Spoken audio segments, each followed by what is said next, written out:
Shalom, selamat pagi Bapak Ibu. Puji Tuhan, pada hari ini kita bisa kembali bersekutu di GKJW Jemaat Malang. Perkenankan kami atas nama Majelis Jemaat menyampaikan selamat mengikuti ibadah saat ini Minggu 3 Maret 2024. Ada yang baru pertama kali beribadah di GKJW Jemaat Malang? Kalau ada mungkin bisa angkat tangan. Ada? Oh, semuanya sudah pernah berarti ya beribadah di GKJW Jemaat Malang. Kalau ada yang baru pertama kali mengikuti ibadah di tempat ini, selamat datang, selamat mengikuti ibadah. Dan pada ibadah kita pada hari ini akan dilayani oleh Bapak Pendeta Emeritus Rudi Sewoyo STH. Dan untuk menjaga kehikmatan kita dalam beribadah, mohon yang membawa HP bisa dimatikan atau di silent. Atas perhatiannya diucapkan terima kasih. Dan kami mengundang umat untuk berdiri. Kita masuk dalam panggilan ibadah.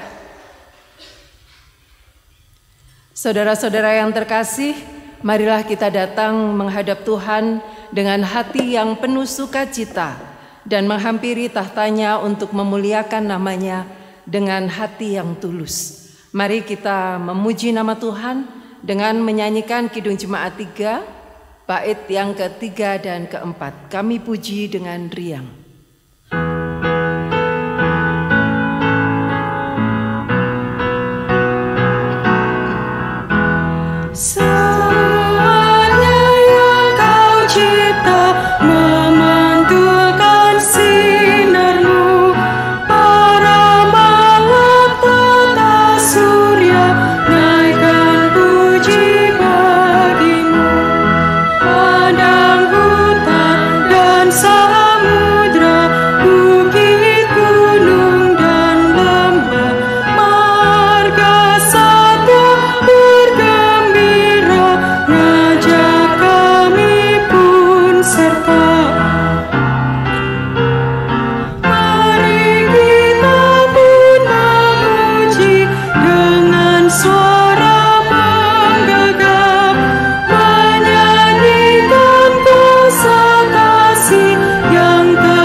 Yang dikasih Tuhan, mari kita bersama-sama mengambil saat teduh di hadapannya.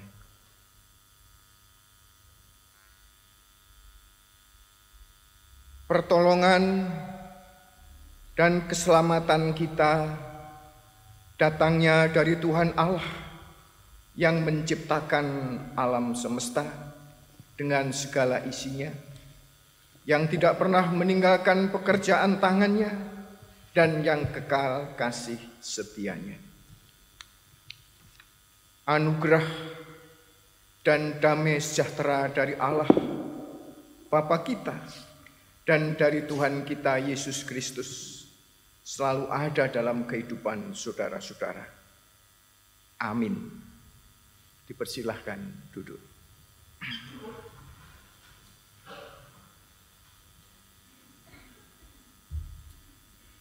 Bapak Ibu jemaat yang dikasihi Tuhan, Tema ibadah kita pada minggu ini sesuai dengan tema liturgis GKJW adalah ketaatan kepada Allah membuahkan perdamaian dan keadilan sosial. Dan tema khotbah, perjuangkan perdamaian dalam keadilan sosial. Mari kita sambut tema ini dengan bersama-sama. Kita memuji Tuhan dari Kidung Jemaat nomor 339 ayat 1 dan 2, Maju Laskar Kristus.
Jemaat yang dikasihi Tuhan, di tengah-tengah ibadah di hari Sabat ini, mari kita bersama-sama hadir di hadapan Tuhan, menyerahkan segala kekurangan, keterbatasan, dan dosa-dosa kita selaku umat yang dicintai oleh Tuhan, yang kita landasi dengan firman yang kita ambil dari Injil Matius 6, ayat 14 sampai dengan 15 yang demikian firman-Nya.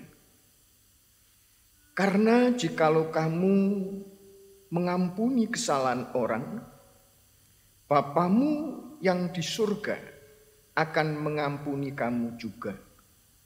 Tetapi jikalau kamu tidak mengampuni orang, Bapamu juga tidak akan mengampuni kesalahanmu. Berdasarkan firman ini, mari kita satukan hati, kita masuk di dalam doa pertobatan kita. Mari kita berdoa. Tuhan, kami yakin dan percaya bahwa Engkau adalah Allah yang tak pernah meninggalkan kehidupan kami sehari-hari. Engkau yang selalu menyertai, Engkau yang selalu memberkati. Sehingga pada hari ini kami pun boleh bersekutu di hadapan-Mu di dalam ibadah hari Sabat Tuhan ini. Engkau begitu mengasihi kami, Engkau begitu mencintai kami. Tapi Tuhan, kami selaku umat yang Engkau cintai ini seringkali kurang membalas dengan cinta kepada Tuhan. Seringkali kami justru membuat Engkau berduka melalui sikap, perkataan, dan perbuatan kami yang kami lakukan dalam kehidupan sehari-hari, yang kesemuanya itu kadang juga membuat kecewa, hati sesama kami, membuat sakit kehidupan sesama kami.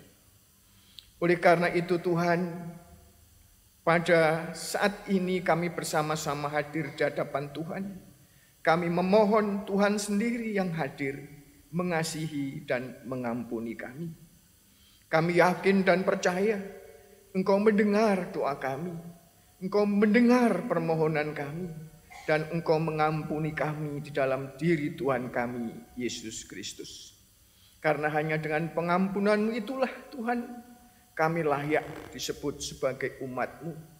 Dan kami boleh dikuatkan untuk selalu berjalan pada jalan-jalan Tuhan. Di dalam Tuhan kami, Yesus Kristus, kami berdoa. Amin. Jemaat yang dikasihi Tuhan, mari kita bersama-sama bangkit berdiri.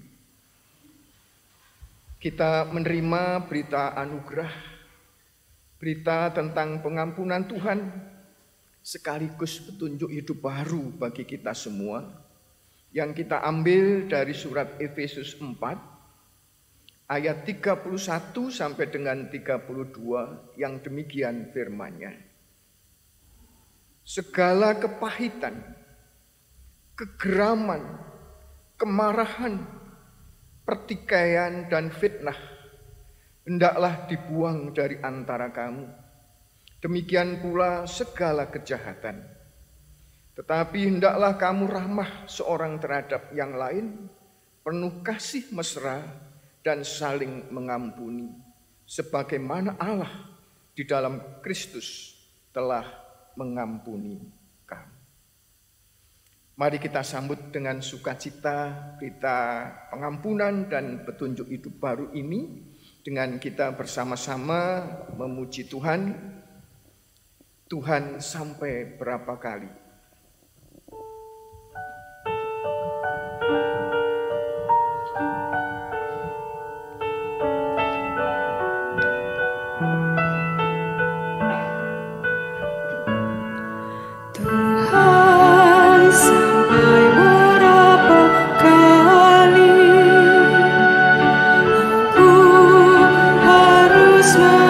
Mengampuni,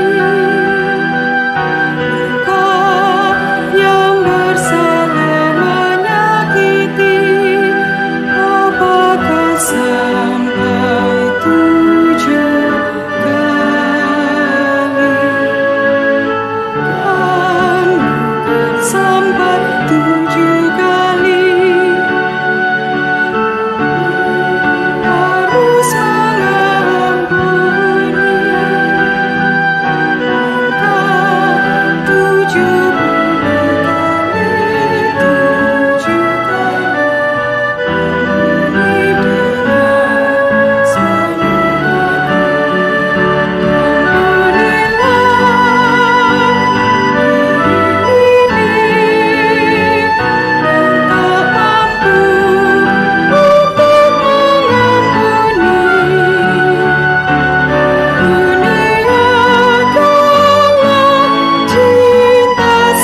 Bapak Ibu yang terkasih dalam Tuhan, tibalah saatnya kita akan masuk dalam pelayanan firman Tuhan. Tapi sebelumnya marilah kita bersatu hati di dalam doa. Terpujilah Tuhan Yesus, Tuhan Allah Bapa kami yang bertata dalam kerajaan surga. Terima kasih Tuhan Yesus atas pagi hari yang sungguh indah, pemberian Engkau di dalam kehidupan kami, sehingga kami dapat selalu berbuat baik, berbuat kasih, menolong sesama kami untuk kemuliaan nama-Mu. Terima kasih Tuhan Yesus, Engkau telah mengumpulkan kami di tempat ini untuk memuji dan memuliakan nama-Mu. Kiranya sebentar lagi kami akan mempergumulkan firman Tuhan, mendengarkan sabda pemberian-Mu ya Tuhan. Berkatilah firman ini ya Tuhan, biarlah dapat menjadi terang bagi jiwa kami di dalam kehidupan sehari-hari, sehingga kami dapat melanjutkan kehidupan kami penuh dengan kasih dan tuntunan-Mu. Kami serahkan firman ini ya Tuhan, biarlah hanya di dalam nama Tuhan Yesus ada kuasa dan terang di dalam kehidupan kami. Terpujilah nama Tuhan, haleluya, amin.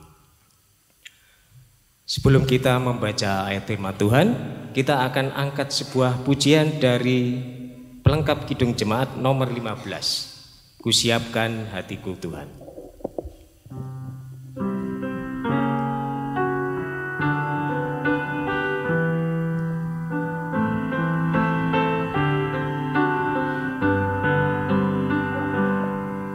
Kusiapkan hatiku Tuhan, menyambut firman-Mu saat ini.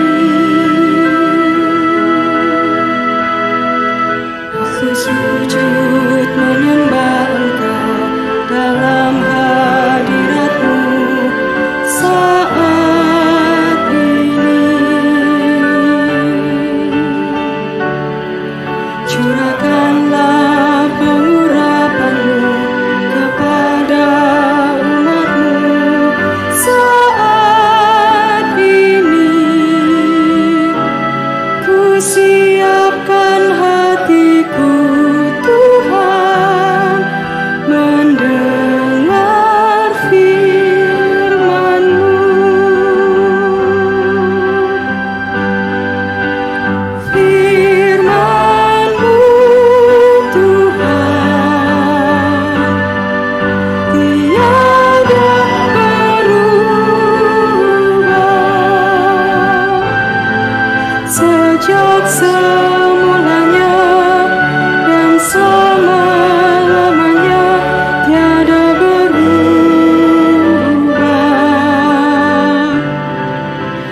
Firman-Mu Tuhan, penolong hidupku. Kusiapkan hatiku Tuhan, menyambut firman-Mu.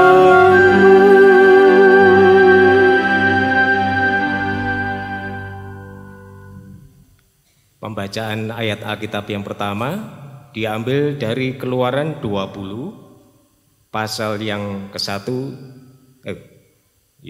Keluaran 20 ayat yang ke-1 sampai dengan ke-17. Mohon maaf, ke-10 firman Tuhan.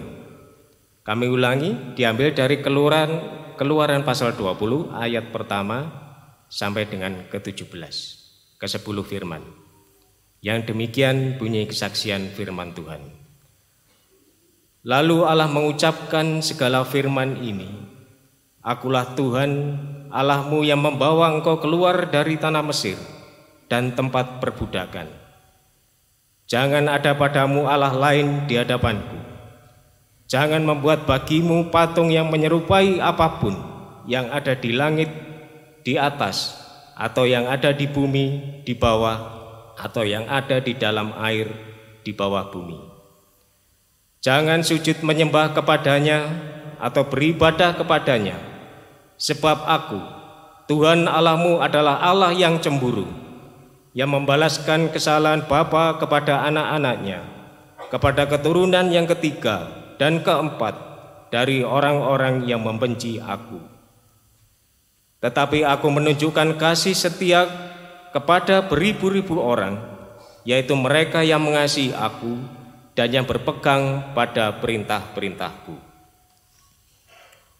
Jangan menyebut nama Tuhan Allahmu dengan sembarangan, sebab Tuhan akan memandang bersalah orang yang menyebut namanya dengan sembarangan. Ingatlah dan kuduskanlah hari Sabat. 6 hari lamanya engkau akan bekerja dan melakukan segala pekerjaanmu. Tetapi hari ketujuh adalah hari Sabat Tuhan Allahmu, maka jangan melakukan sesuatu pekerjaan engkau atau anakmu laki-laki atau anakmu perempuan, atau hambamu laki-laki atau hambamu perempuan, atau hewanmu atau orang asing yang ada di tempat kediamanmu. Sebab 6 hari lamanya Tuhan menjadikan langit dan bumi, laut dan segala isinya, dan ia berhenti pada hari ketujuh. Itulah sebabnya Tuhan memberkati hari Sabat dan menguduskannya. Hormatilah ayahmu dan ibumu, supaya lanjut umurmu di tanah yang diberikan Tuhan Allahmu kepadamu. Jangan membunuh, jangan berzina, jangan mencuri, jangan mengucapkan saksi dusta tentang sesamamu. Jangan mengingini rumah sesamamu, jangan mengingini istrinya atau hambanya laki-laki atau hambanya perempuan atau lembunya atau keledainya atau apapun yang dipunyai sesama. Demikian bunyi kesaksian firman Tuhan.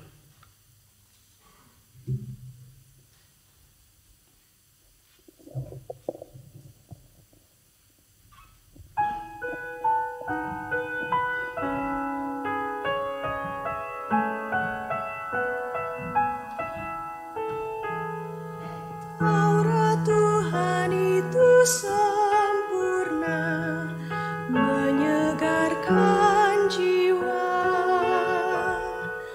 Peraturannya itu teguh, beri hikmat untuk manusia.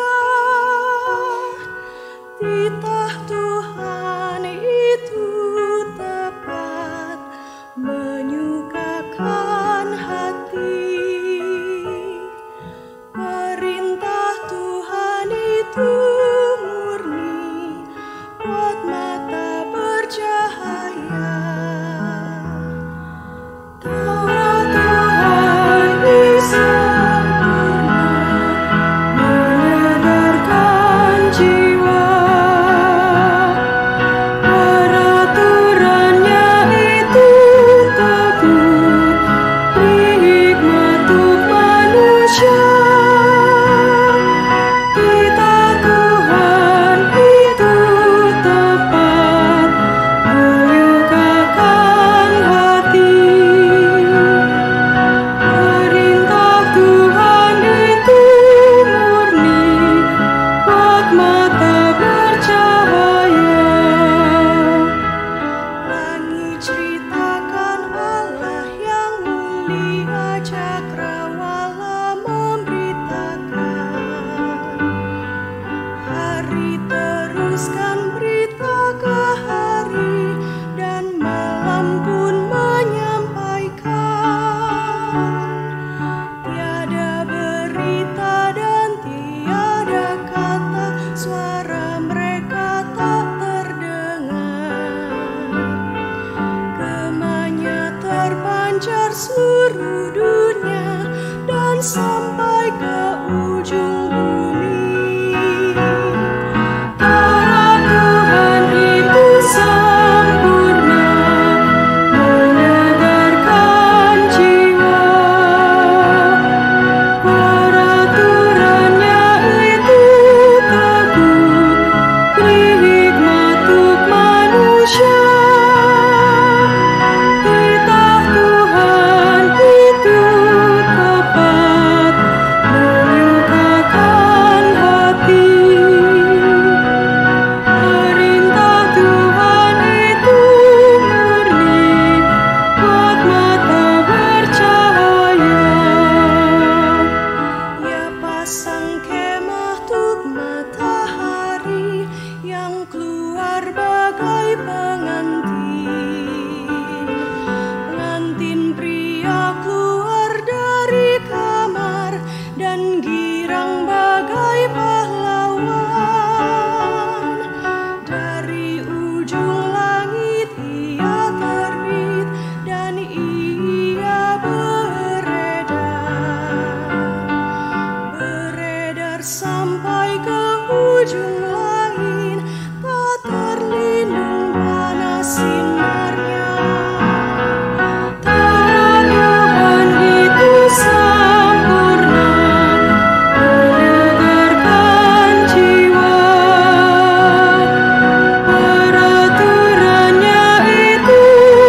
semuanya. Hukum Tuhan juga lebih indah daripada banyak emas, lebih manis daripada madu, bahkan dari sarang lebah. Taurat Tuhan itu sempurna, menyegarkan jiwa.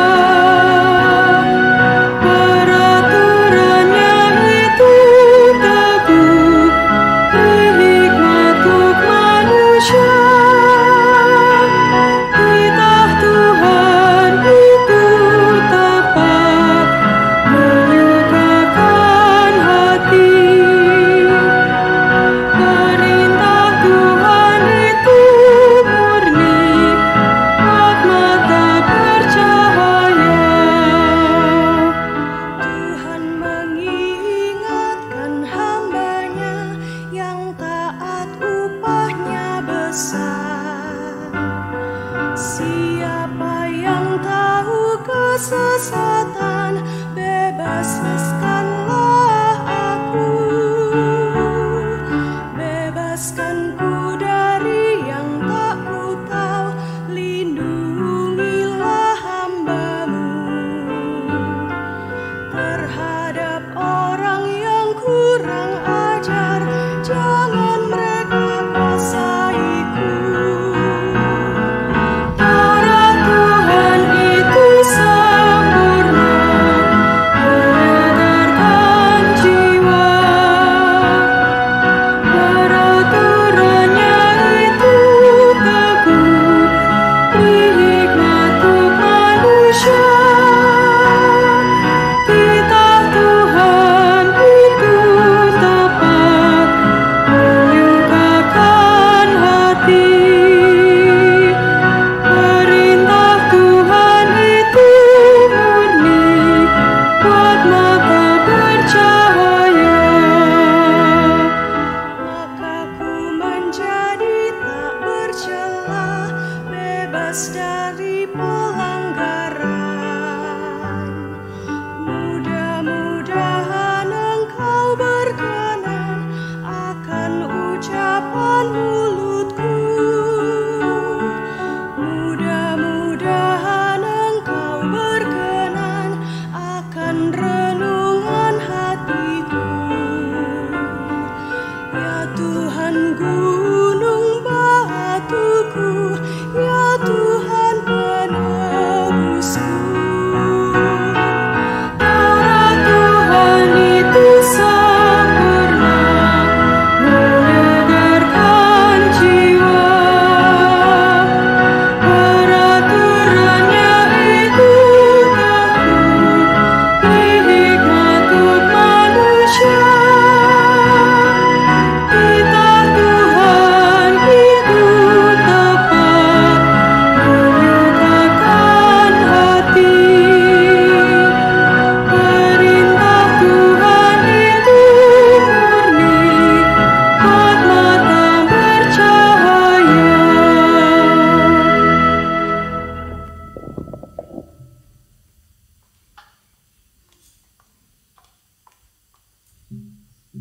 Bacaan yang kedua terambil dari 1 Korintus 1 ayat 18 sampai 25.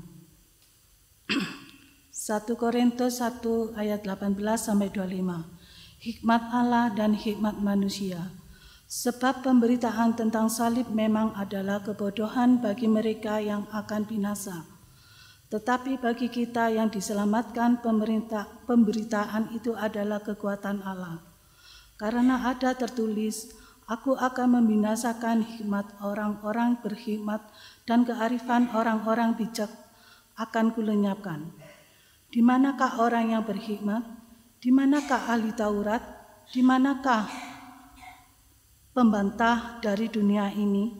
Bukankah Allah telah membuat hikmat dunia ini menjadi kebodohan? Oleh karena dunia dalam hikmat Allah tidak mengenal Allah oleh hikmatnya, maka Allah berkenan menyelamatkan mereka yang percaya oleh kebodohan pemberitaan Injil. Orang-orang Yahudi menghendaki tanda dan orang-orang Yunani mencari hikmat. Tetapi kami memberitakan Kristus yang disalibkan. Untuk orang-orang Yahudi suatu batu sandungan, dan untuk orang-orang bukan Yahudi suatu kebodohan.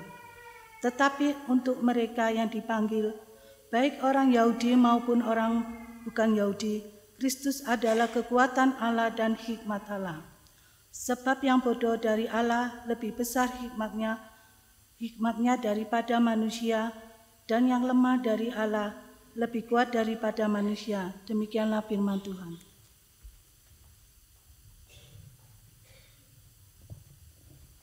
Inilah permulaan Injil Yesus Kristus.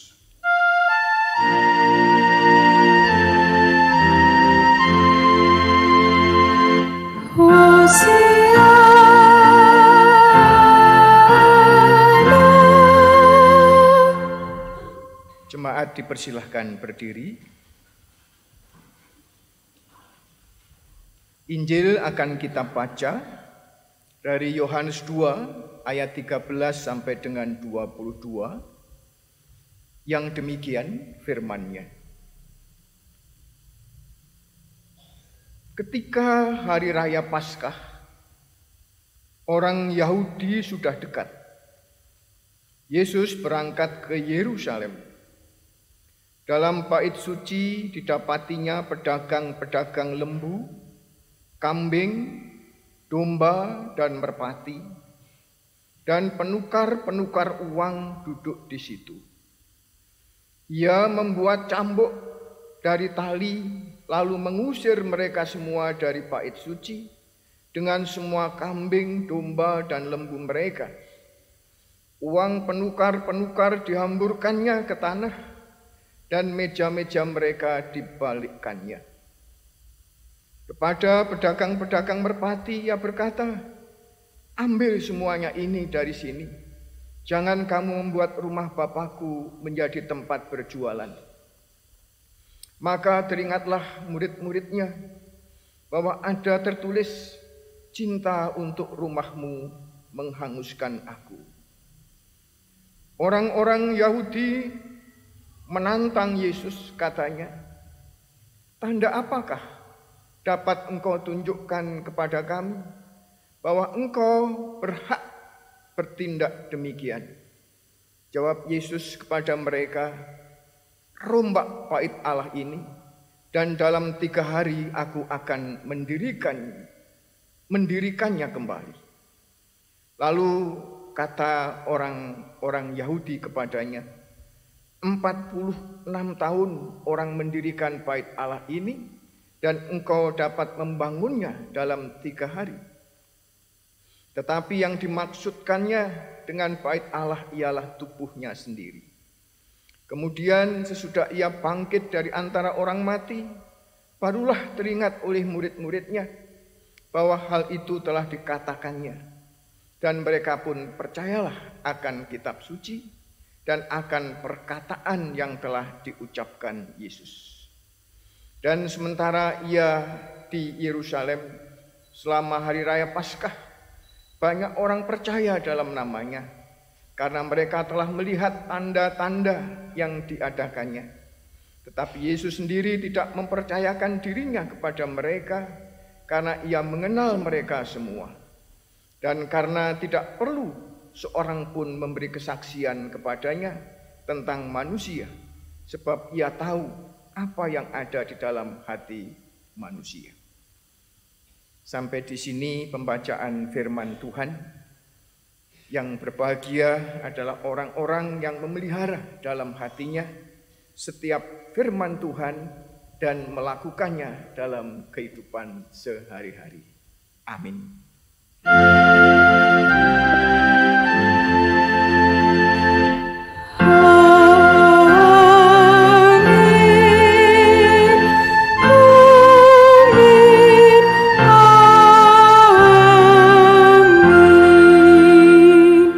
Silahkan duduk.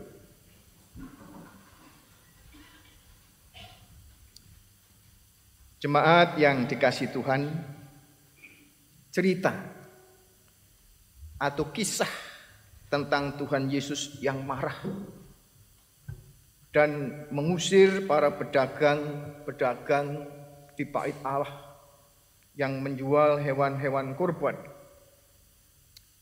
merupakan kisah yang penting dalam kitab suci.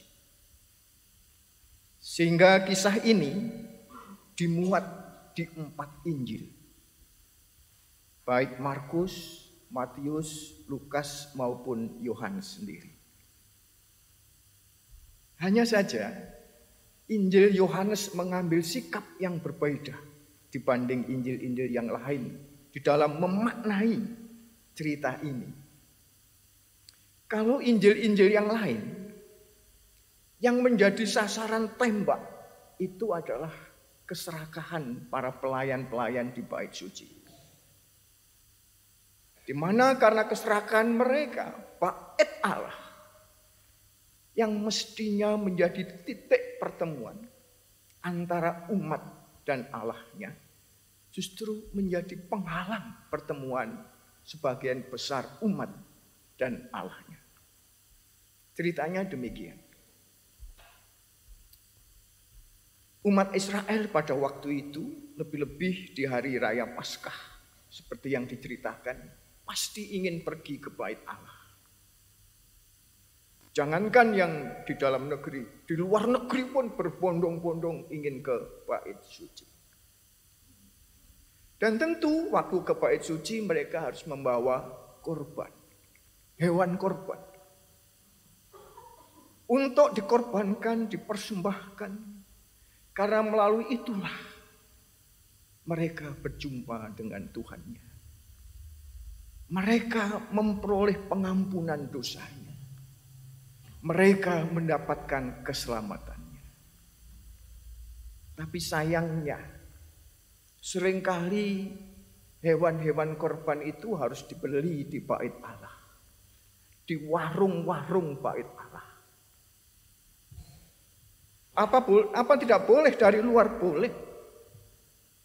Domba dari luar, merpati dari luar, lembu dari luar boleh. Tapi seringkali ditolak oleh para imam dengan berbagai alasan. Meskipun sudah nampak sempurna domba itu, kadang-kadang ya dicacat. Wah, matanya terlalu lebar domba ini misalnya. Wah, rambutnya kok terlalu kriwul misalnya. Wah, kakinya terlalu kecil. Ada saja cacatnya. Tapi kalau membeli di bait Allah, meskipun rodok tak pakai api, ya dianggap sempurna. Dan harganya Bapak Ibu mungkin bisa 2 kali lipat bila beli di luar. Itu pun kalau beli harus pakai uang sikal, uang bait Allah. Jadi uang yang berlaku umum ditukarkan uang bait Allah. Itu pun ada ongkosnya. Jadi mahal sekali. Mahal sekali. Sehingga kebanyakan orang jangankan membeli hewan korban, termasuk hanya merpati saja. Uang untuk makan sehari-hari aja kadang-kadang susah. Lebih-lebih dipersulit seperti itu. Sehingga hanya tinggal kerinduan untuk pergi ke bait Allah. Tapi mereka tidak sampai ke sana. Bait yang sebenarnya menjadi titik pertemuan dengan umatnya menjadi penghalang karena keserakahan para pelayan-pelayan bait Allah. Itulah sebabnya ketika Tuhan Yesus mengusir mereka di Injil-Injil yang lain, Tuhan mengatakan, "Engahlah, jangan jadikan rumah Bapakku sarang penyamun." Nah, ini kalau di Injil yang lain. Dan tempat cerita ini untuk Injil yang lain Bapak Ibu ditempatkan di akhir cerita Injil. Tapi kalau di Yohanes ini diletakkan di awal cerita Injil. Bahkan di bab 2 ya. Di awal sekali. Dan dia tidak menembak. Yang ditembak itu bukan keserakahan para pelayan bait Allah. Tapi ingin memperkenalkan era baru. Era baru dalam menerima keselamatan. keselamatan itu tidak tergantung dari domba, lembu, dan hewan-hewan korban itu. Akulah korban yang sebenarnya. Bait suci itu juga bukan menentukan orang bertemu dengan Tuhan. Orang bertemu dengan Allah justru di dalam diriku.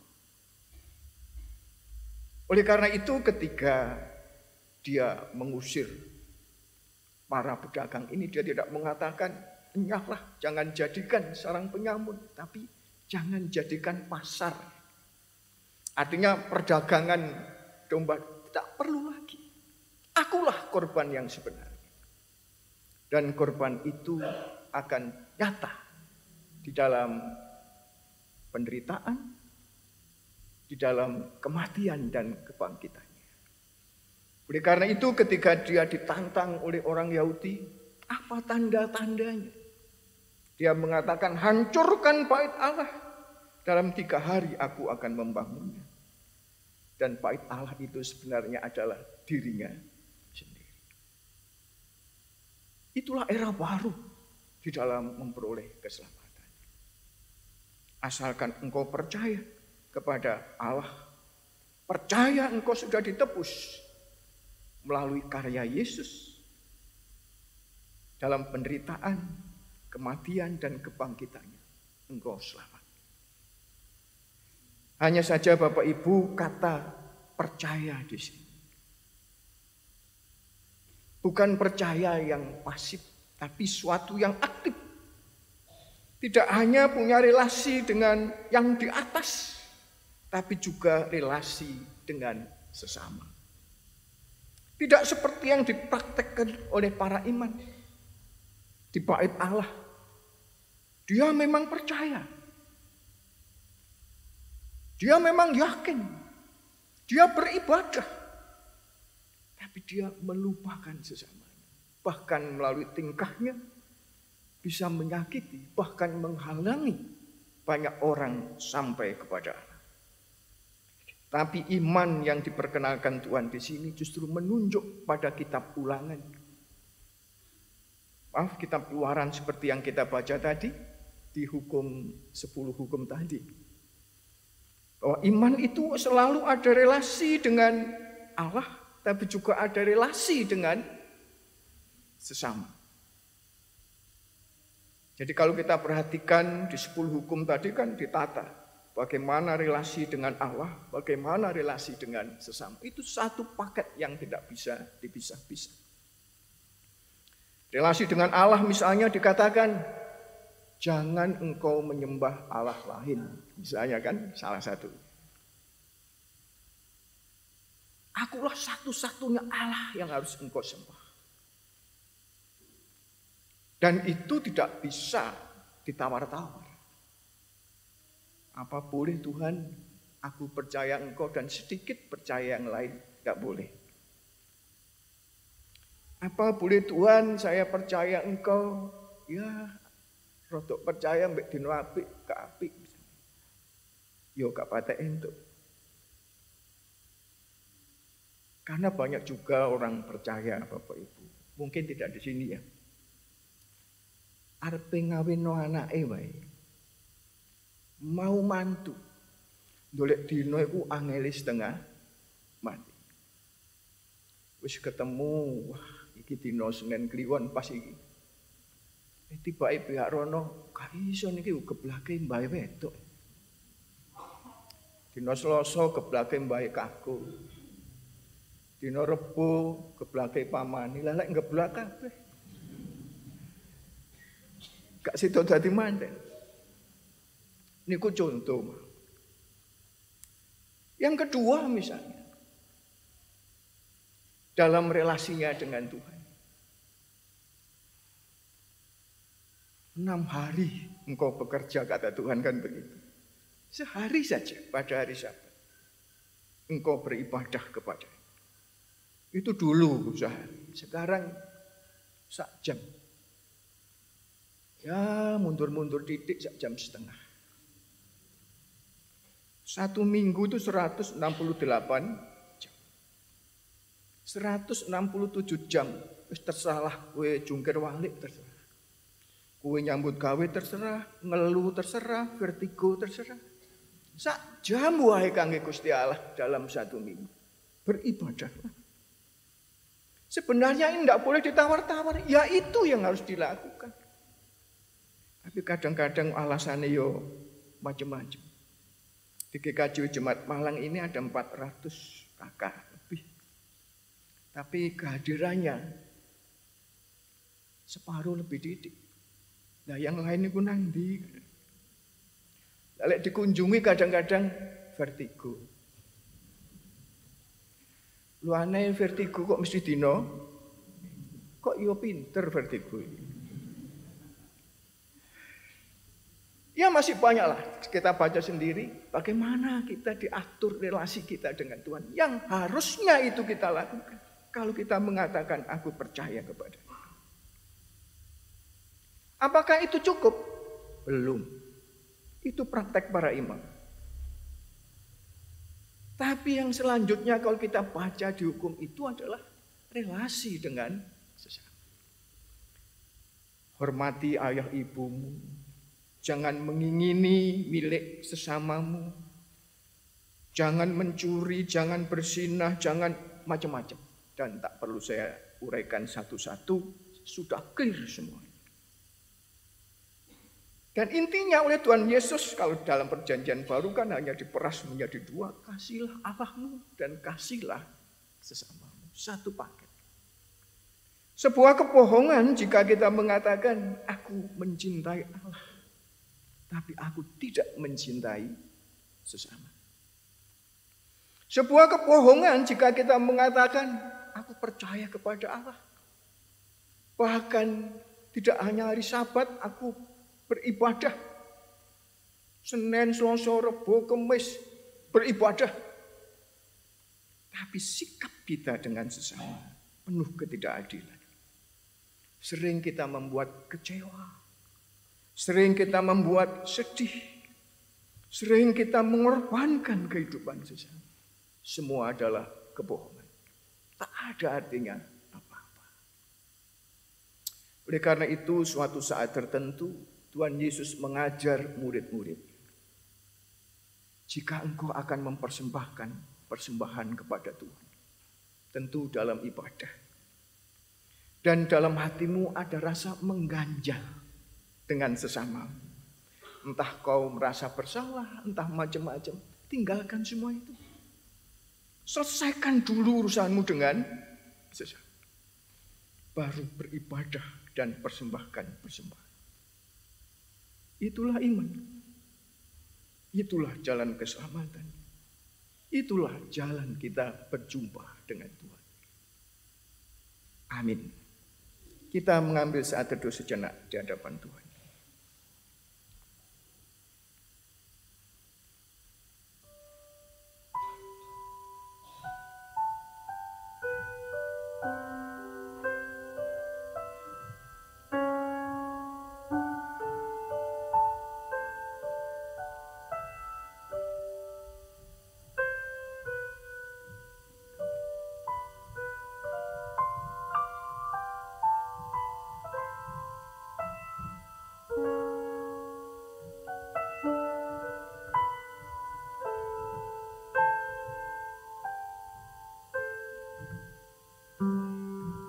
Amin. Bapak Ibu, mari kita bersama-sama memuji Tuhan. Dari Kidung Jemaat 260 ayat 2 dan 3 dalam dunia penuh kerusuhan.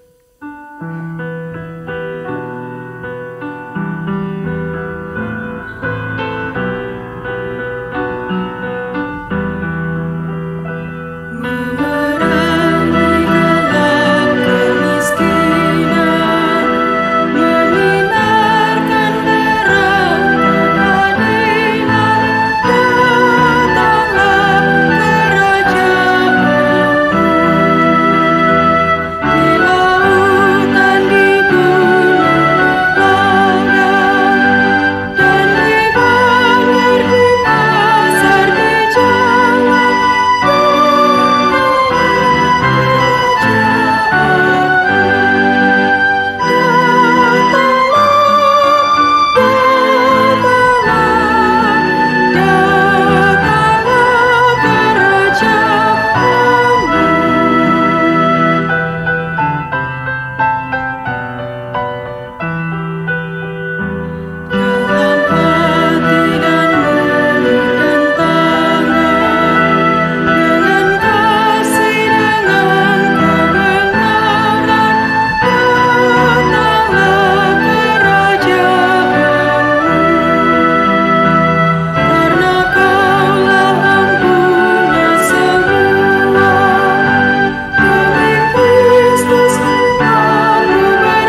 Bapak Ibu yang terkasih dalam Tuhan, kami memohon berdiri untuk pengucapan iman rasuli. Marilah kita memperbarui iman percaya kita kepada Tuhan Yesus Kristus dengan mengucapkan pengakuan iman rasuli yang demikian.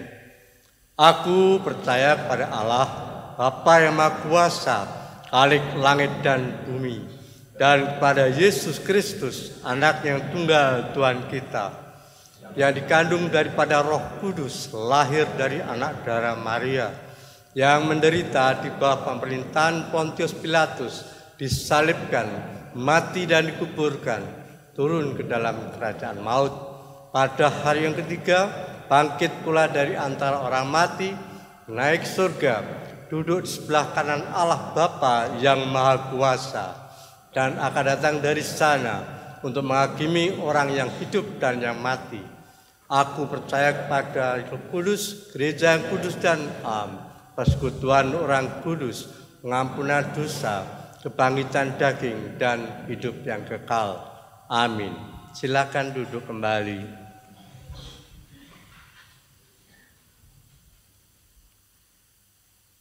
Jemaat yang dikasihi Tuhan, mari kita masuk di dalam doa syafaat. Mari kita berdoa. Tuhan yang Maha Baik, perkenankanlah di hari Sabat ini kami mendoakan kehidupan kami dalam kami berjemaat. Seluruh warga jemaat yang ada, Engkau selalu hadir menyertai mereka satu persatu. Engkau mau mendengarkan apa yang menjadi doa-doa dan harapan mereka. Engkau juga mengetahui apa yang menjadi permasalahan mereka masing-masing. Oleh karena itu hadirlah dan Engkau memberi yang terbaik bagi kehidupan mereka. Bagi mereka yang lemah, Tuhan kuatkan.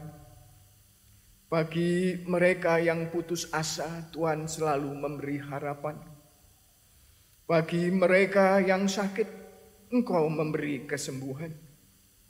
Khususnya kami doakan Bapak Ibu Matsari, Bapak Ibu Sadu Sumanto, Bapak Rujito, Ibu Clara Martiana Subandi, Bapak Subandi, Bapak Pitono, Ibu Tati Isman, Bapak Rasid Siswanto, Ibu Syekh Tinampi, Ibu Iskandar, Ibu Harto, dan tentu yang lain-lain yang kami tidak tahu satu persatu.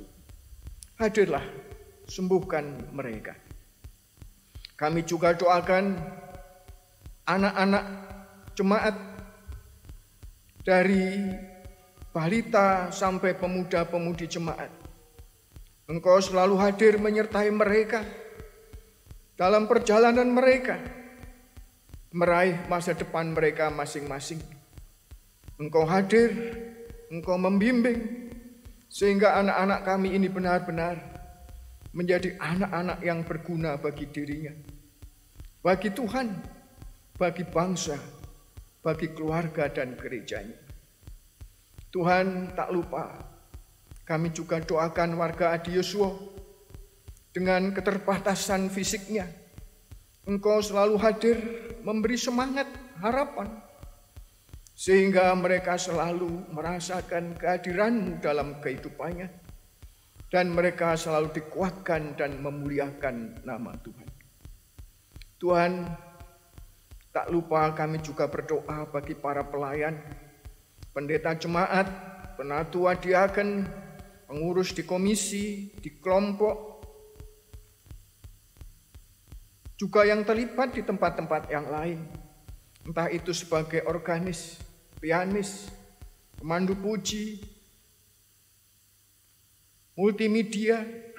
Engkau sendiri yang memberkati mereka, memberi kekuatan sehingga apa yang mereka lakukan dalam pelayanan-pelayanan benar-benar membuahkan buah-buah sukacita dan menjadikan gereja-Mu semakin berkembang dan memuliakan nama Tuhan. Kami juga doakan bangsa negara yang kami cintai, Indonesia. Kami bersyukur kami telah boleh menyelesaikan proses pemilu meskipun belum selesai benar. Tapi kami yakin dan percaya semua terjadi hanya di dalam tangan Tuhan. Bimbing para pemimpin bangsa kami di dalam mengemban tugas yang tak mudah untuk membangun negeri yang kami cintai. Sehingga kehadirannya Engkau pakai untuk mewujudkan keadilan, kesejahteraan, dan damai sejahtera bagi kehidupan kami, bangsa Indonesia ini. Tuhan, jika sebentar lagi kami akan meninggalkan rumah ibadah, tangan Tuhan yang selalu hadir menyertai kami. Doa yang tak sempurna ini kami mohon hanya di dalam Tuhan kami Yesus Kristus yang telah mengajarkan doa Bapa kami demikian. Bapa kami yang di sorga, dikuduskanlah nama-Mu, datanglah kerajaan-Mu, jadilah kehendak-Mu di bumi seperti di sorga. Berikanlah kami pada hari ini makanan kami yang secukupnya, dan ampunilah kami akan kesalahan kami, seperti kami juga mengampuni orang yang bersalah kepada kami, dan janganlah membawa kami ke dalam pencobaan, tetapi lepaskanlah kami daripada yang jahat, karena Engkaulah yang mempunyai kerajaan dan kuasa dan kemuliaan sampai selama-lamanya.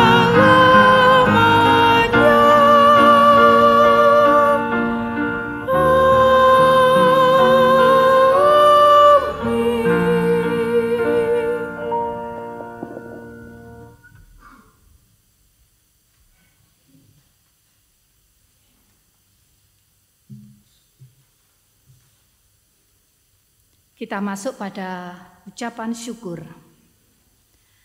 Bapak, Ibu, dan Saudara, begitu besar berkat Tuhan bagi kehidupan kita. Penyertaan-Nya senantiasa kita rasakan setiap hari. Kasih-Nya nyata melalui karya keselamatan bagi kita umat-Nya. Maka dari itu, sebagai ucapan syukur atas kasih Tuhan, mari kita memberikan persembahan dengan penuh sukacita. Sebagai dasar di dalam kita mempersembahkan, ada firman Tuhan yang diambil dari kitab Amsal 3 ayat 27 yang demikian firman-Nya. Janganlah menahan kebaikan daripada orang-orang yang berhak menerimanya, padahal engkau mampu melakukannya. Mari saudara-saudara yang terkasih, kita mempersembahkan persembahan yang sudah kita siapkan sambil memuji dari NKB 133, medley PKJ 153.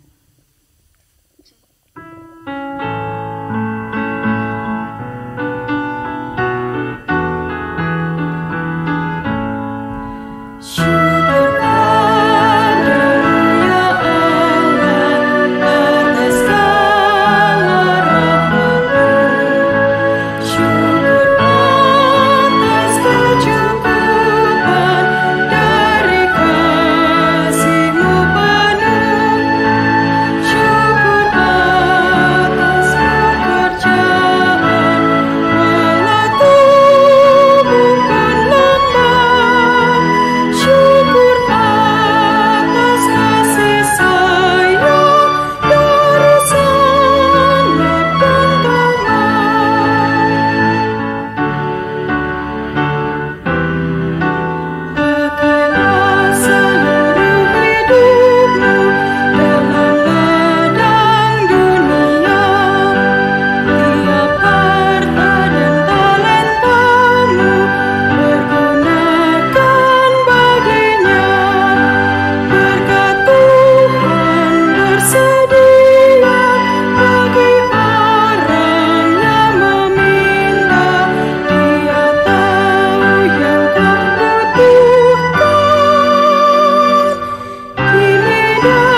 Mari Bapak Ibu kita bangkit berdiri.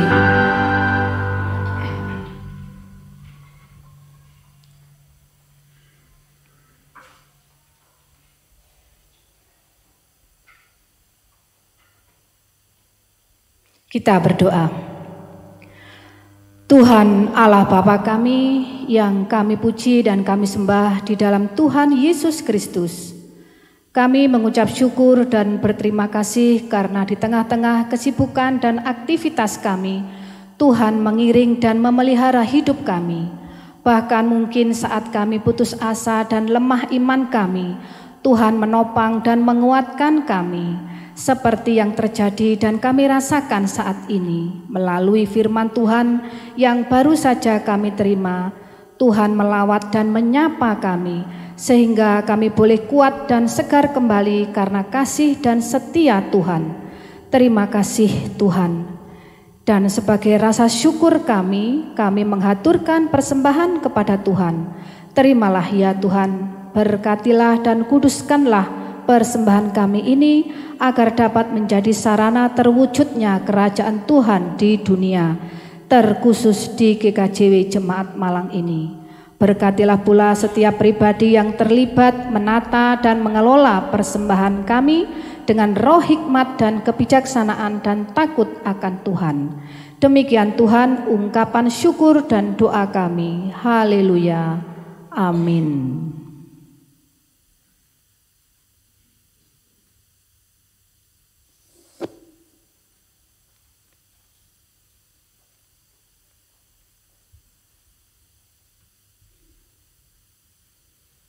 Jemaat yang dikasihi Tuhan, mari kita undur dari hadapan Tuhan dengan damai dan penuh sukacita.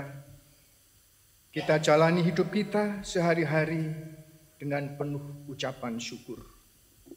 Kita memuji Tuhan dari Kidung Jemaat 432 ayat 1 dan ayat yang kedua. Jika padaku ditanyakan.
Mengambil saat teduh dan menerima berkat.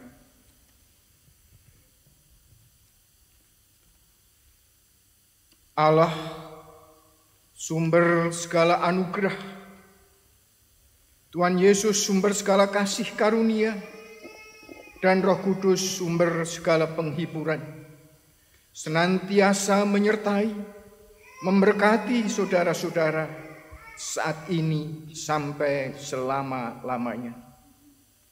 Amin. Yang